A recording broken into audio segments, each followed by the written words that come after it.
FPL is just 3 days away now, and I think I'm there. Here is my final draft.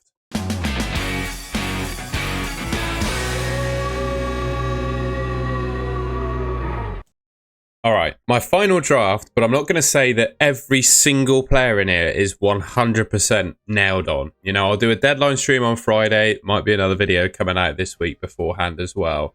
But I think we've learned enough now. The transfers that we need, well, that I wanted to happen have happened. Like we've got a 4 million goalkeeper option in Dubravka, for example. So I think this team, bar 1 or 2 players, pretty much there. Sanchez, I did have my doubts about him when I saw that Colwill was injured, but I think Chelsea still have enough defenders, I think, to cover, and the quality of their fixtures, I think, sort of makes up for that. So I've got Sanchez in goal. I'm happy with that. Virgil van Dijk is my 6 million defender. He's one that I could potentially change out. Now, I'm not 100% confident on the Liverpool defence. I watched the Community Shield. They looked fairly open. They've obviously dramatically improved their attack of Liverpool, but their defence, I think, leaves a little bit to be seen, to be honest. So Van Dijk, I'm worried he's going to concede some goals. Alternative to Van Dijk's quite an easy one for me. I just get Guardiola in. But the other thing for Van Dijk for me is he will keep some clean sheets this season, definitely. And he'll also get some defensive contribution points too. So, you know, I don't think Guardiola's going to score those. And also, I think Van Dijk could potentially be dangerous from set pieces. I've gone for Diouf of West Ham. You see on my bench, I've got Richards and Esteve, or however you pronounce it. I'm pretty much locked in on those guys. I think those two are sound. I just don't want to start Richards against Chelsea away.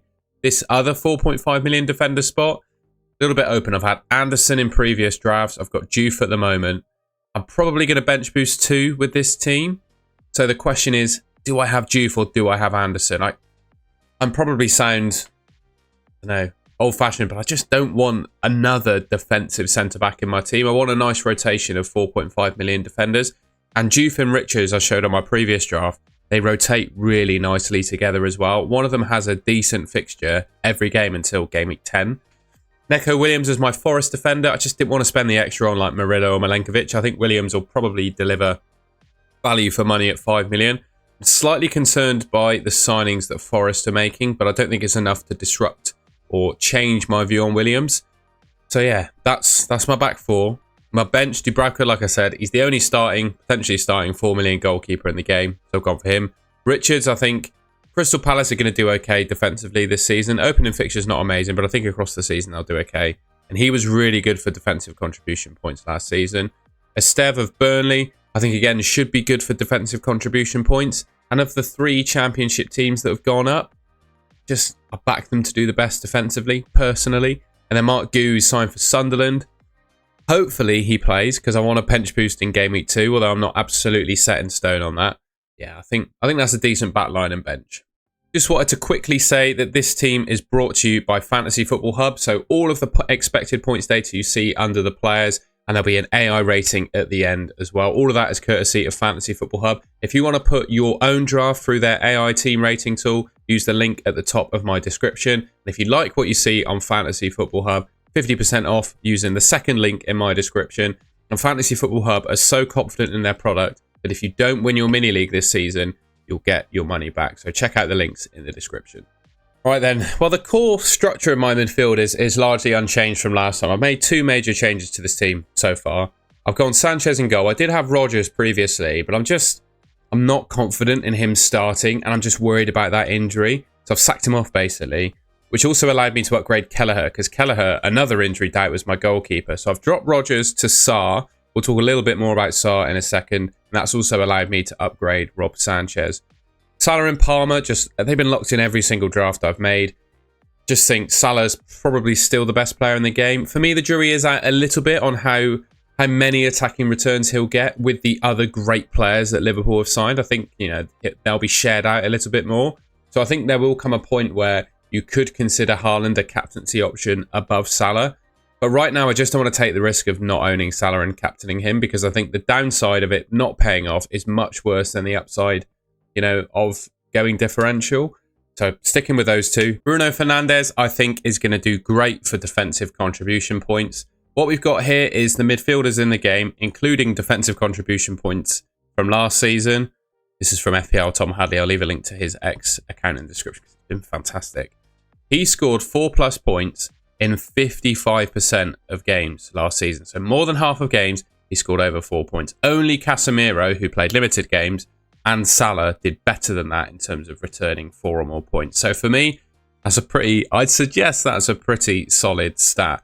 So I think Bruno Fernandes, pretty safe option. And I think he pretty much doesn't guarantee it, but I think he's going to get in and around sort of 20 attacking returns this season, regardless of the position he plays. You know, people worried about him playing a bit deeper, which is valid. He's probably going to get less direct goals, but I think the fact he takes penalties, most of the set pieces, and Man United have drastically improved their front line this season. So I think a lot of what was happening last season is that Bruno Fernandes was creating loads of chances, but the team just weren't finishing them. I think that's going to change with the new front line that they've bought. They've bought an entire new front three. Might take a little bit of time to bed in, but honestly, I think Bruno Fernandes is going to be great. Elliot Anderson, he's one of the great midfielders as well. He should be on this list, almost guaranteed to be on this list. Can't find him. Yeah, 52% of games as well. So Bruno Fernandes, 55% of games he got 4+ points. Elliot Anderson, 52% of games. So both of these guys are going to be very consistent, high-scoring midfielders. Anderson at 5.5 million for that level of returns. I think he's going to be great. Back to Ismaila Sarr. 6.5 million, only 4.6% owned. And the fixtures, first couple of fixtures are a little bit, but then after that, Villa away. I don't think Villa away are the best defence in the world. Sunderland at home and then West Ham. I think there's some decent fixtures after the first couple. And even then, you couldn't rule him out scoring against Chelsea and Forest. I think particularly if Chelsea play a high line, I think Ismaila Sarr could have some joy. And just in general, he played in all 38 games for Crystal Palace last season. Got 15 attacking returns, but he actually drastically underperformed his expected goals data. You can see there, put up basically 11 expected goals. And most players, they massively overperform their XA. It's just the way the stat works. He basically matched it. So I would expect, if everything worked out and he played to a good level, him to get sort of, 18 attacking returns. That's basically 11 goals, 7 assists, so sort of 18 attacking returns, and he got 15 last season. And you can imagine he's going to improve in general as a player as well. He had a great community shield. I think if you're not Evan Rodgers, which I'm a little bit sceptical about given his injury, I think Ismaila Sarr is the next best bet. You can obviously have Iliman and Jai of Everton as well, but I worry what happens to him in that sort of talismanic role he has with Grealish signing. Probably keeps penalties. He only managed 9 goals and got no assists last season, so Ismaila Sarr did better in my opinion. Yeah, I just prefer Sarr. He is my pick in that midfield. And my front two then remains as Watkins. I'm pretty sure I had João Pedro in the last one. I had Solanke pretty much all pre-season, but he hasn't played a single minute yet. It is the UEFA Super Cup tonight, but I don't think I can be full of confidence. Even if he gets some minutes in that game, I just don't think I can be fully confident of a start for him at the weekend. But whereas João Pedro, I don't think he's going to play every minute of every game, but I do think he's going to start every game. And what you've got in him is a starting Chelsea striker for 7.5 million, and Chelsea have got some really good fixtures. So much so that I want to triple up. I'm tripled up on Chelsea, right?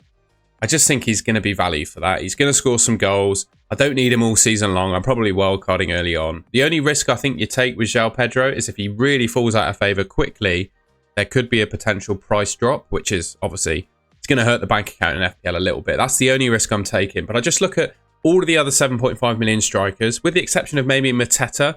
Wood, I think, has some question marks about him in terms of how many goals Forest are going to score. Solanke, well, he's injured. 6.5 million strikers and Evan Nilsson potentially as well. They're all decent options, but I just think João Pedro outside of Watkins is the standout. And Watkins, I didn't even speak about him, by the way. There's just no question marks about Watkins. I think he's absolutely brilliant. And you look at all the strikers in the game, even João Pedro has his question marks. Watkins is just 15 to 20 goals. He's going to play every game. Villa have got good fixtures. Just really like him. I think he's a nice safe pick. So here's the team overall. Like I said, Fantasy Football Hub AI rating. Use the link top of the description to get your team rated. This one gets a 94% AI rating, 64.1 expected points with Salah as my captain.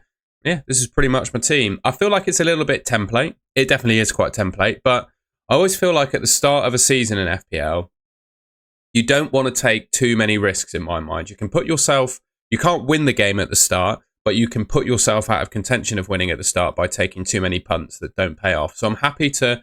It's a marathon at the end of the day, isn't it, FPL? 38 game weeks of marathon FPL. So I'm happy to start out the blocks fairly steady with a good, just solid team, and then build as the season goes on. And that's my plan with this team. So let me know what you think of it in the comments. All right, well, that's the end of the video. And that's hopefully, barring any injury news or transfer news, that is my final team. So I hope you enjoyed the video. If you did, please leave me a like rating. Let me know in the comments if you'd make any changes to this team yourself. And yeah, if you enjoyed the video and want to see more content from me, you can subscribe to the Golden Goal channel, which should be just here, back there on your screen. And yeah, that is everything. Thank you very much for watching. I'm ready for this game to start now. There will be other content coming your way before the deadline, but I wanted to get this team out of the way. And I'll catch you in my next video.